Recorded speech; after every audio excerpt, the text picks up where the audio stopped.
소방기술사 연소 11편. 안녕하세요. 오늘은 연소공학 시리즈의 마지막 시간입니다. 이번 편에서는 에너지 방출 속도, 콘칼로리미터, 화학반응 속도, 연소 효율, 발열량, 수율까지 그동안의 내용을 종합해 정리해 보겠습니다. 1.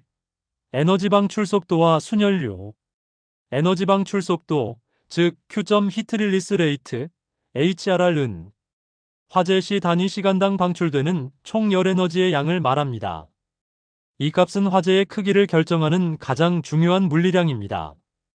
에너지 방출 속도는 연소 속도, 가연물의 반응 면적, 그리고 연소열에 비례합니다. 즉, 연료가 빨리 타고 표면이 넓고 연소열이 클수록 HRR은 증가합니다. 순연료 Q는 단위 면적당 단위 시간당 전달되는 열의 속도입니다. 복사나 대류를 통해 전달되며 HRR과 밀접한 관계를 가집니다. 수식으로 표현하면 Q.M.AHC, 즉 질량 연소 속도와 면적, 그리고 유효 연소열의 곱으로 계산됩니다. 기화열이 작을수록, 연소열이 클수록, 그리고 표면적이 커질수록 에너지 방출 속도는 커집니다. 고체보다 액체 연료의 HRR이 일반적으로 크며 이는 액체가 증발이 쉽고 가연성이 높기 때문입니다. 가연성 비열 방출 계수 HRP. 가연성비, 즉 HRPH 히트 릴리스 퍼레머터는 연료가 타면서 얼마나 많은 열을 방출하는지를 나타내는 비율입니다. 기화열에 대한 연소열의 비, 즉 HCLV로 표현되며 이 값이 클수록 화재의 에너지 방출이 빠르고 강력합니다. 예를 들어 폴리스티렌의 HRP는 헤탄보다 높고 목재보다도 훨씬 크기 때문에 실제 화재 시 연기와 열의 확산이 매우 빠르게 진행됩니다. 3. 콘칼로리미터 콘 CALORIMETER. 화재 실험에서 가장 많이 사용되는 장비가 바로 콘칼로리미터입니다. 이 장치는 연소 성능을 정량적으로 측정하기 위해 산소소비법 아크서전 컨섬푸션 프린서퍼를 이용합니다. 산소 1kg이 연소될 때 약 13.1메가줄의 열이 방출된다는 원리를 사용합니다. 즉, 연소 중 소모된 산소의 양을 측정하면 그 물질이 방출한 총 에너지를 계산할 수 있습니다. 시험 방법은 콘 히터를 통해 일정 복사열리에 50kW를 가해 시료가 착화되면 질량 감소율과 산소 농도를 측정합니다. 이를 통해 최대 HRR, 평균 HRR, 총 방출열량, 발화시간, 유효연소열, 질량 감소율 등을 얻습니다. 콘칼로리미터 실험은 실내 화재의 기본 데이터로 사용되며 소방시설 설계 및 플래시오버 예측의 핵심 실험으로 평가됩니다. 4. 화학반응 속도. 연소는 화학반응의 한 형태입니다. 화학반응 속도란 단위 시간 동안 반응물의 농도가 얼마나 변화하는지를 나타내는 값입니다. 반응 속도는 반응물의 농도에 따라 달라지며 수식으로는 BCAM-BN으로 표현됩니다. 여기서 K는 반응 속도 상수, 어와 B는 반응물의 농도입니다. 온도가 올라가면 분자 운동이 활발해지고 반응 속도도 급격히 증가합니다. 이 관계는 아레니우 수식으로 표현됩니다. KA-EART. 즉, 온도가 높고 활성화 에너지가 낮을수록 반응은 빠릅니다. 결국 화염의 형성과 유지, 그리고 연소 속도는 이 반응 속도에 직접적으로 영향을 받습니다. 5. 연소 효율과 열 효율. 연소 효율은 가연물이 연소할 때 발생할 수 있는 이론적인 열량 중 실제로 방출된 열량의 비율을 의미합니다. 연소 효율 시 실제 발생 열량 이론 연소 열량 100.